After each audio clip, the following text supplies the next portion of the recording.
Okay, so your notes are going to be called complete the square. Okay, but before we can talk about complete the square, we need to review some of your inverse trig. Okay, so first we're going to do inverse sine, which is this one, 1 over square root a squared minus u squared du. Okay, equals inverse sine of u over a plus c. Okay, and we're going to cover them one at a time. So you can recognize the sine one because it's got the square root in it. Okay, so let's say that your problem was this. 1 over, come in, it's unlocked. Okay, so example number 1. Let's say you have 1 over the square root of 49 minus x squared dx. Okay, so all that you need to do is identify what your parts are. So first let's talk about a. If a squared is 49, then what does a have to be? 7. Okay, so it's pretty much just always you take the square root. Okay, then your u squared is x squared. Well, then what's u? Just x. Very good.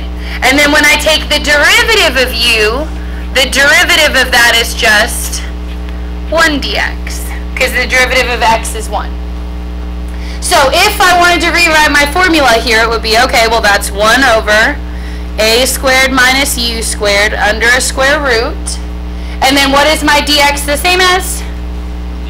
du. From there, you're using the formula.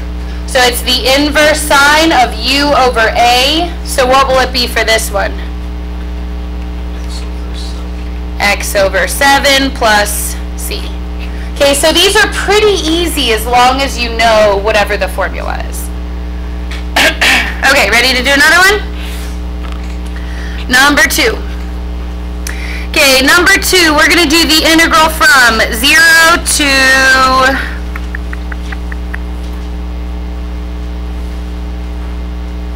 3, sorry, of 1 over the square root 9 minus x squared.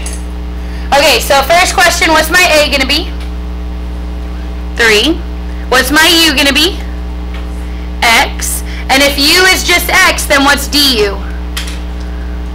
The same as dx, or 1 dx, but you can pretend like the one we don't have to write. Okay, so let's rewrite our integral. What'll it be? 1 over the square root of a squared minus u squared. And then instead of a dx, we're putting a du. Okay, then from there, we're going to switch out to our antiderivative, which we're just using this formula right here. So it will be what? Okay, inverse sine of x over 3. Now, do I put a plus c if I have endpoints? No, so put it in brackets. And now, if I was keeping this as a u, I would change my endpoints, but since I'm going all the way back to x stuff, I'm going to keep them the same. 3 and 0. F of 3, f of 0. Okay, from there, when I plug in 3, that means that really I want the inverse sine of 3 over 3. Well, what's 3 over 3 the same as? 1. And so think about, that means that I want to know if it's inverse trig, you're trying to pick the finger that's going to give you 1 as your thing. So if you do hand trig, pretend this is your hand.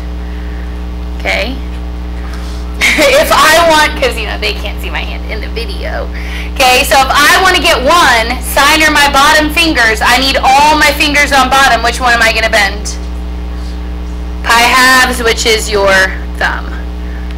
So it would be this one. You'd have 4 left over, so it's going to be pi halves. Now the other one I want to get 0. So think about, on your hand, which finger would I have to bend to get no sine fingers underneath it? 0. Then what do I do with my endpoints? Yep, subtract, so it'd be pi halves minus 0, which is just pi halves. Okay, let's do one more that has actual real u substitution in it. So, ready? Number 3. Okay, we are going to have the integral of 1 over, actually let's make it 10 over the square root of 25 minus 4x squared dx. Okay, so first question. Okay, the 10 is not allowed to be there, but that's an easy fix. What can we do with the 10 if we don't want it in the way? Take it out to the front. Very good. And then from there, I need to pick my a and my u. What will a be if it's always the square root of this first number? 5. What will u be? Remember, you have to square root the whole thing. 2x. Okay, Jalen, your life? So u is 2x. What will du be? What will the derivative of 2x be? 2 dx, which means that dx is what? Du over 2 or 1/2 du. Very good. So now we're going to take all those pieces, we're going to plug in. So we're ignoring the 10 by just leaving it in the front. Okay, if I took the 10 out, that's now a 1 on top. Then I have my square root of a squared minus u squared. And what is my du that I'm plugging in? Du over what? Over 2. What is going to happen with the 10 that's in the front and the 2 that's on the bottom? Yeah, simplify. What is 10 divided by 2? 5. And then from here, what's the antiderivative of this? You're just using that same formula. Inverse sine of u over a. What's u? 2x. What's a? 5. And remember, on this one, we get a plus c because it's an indefinite. It doesn't have those endpoints. Make sense? Okay. Now we're going to do arctan.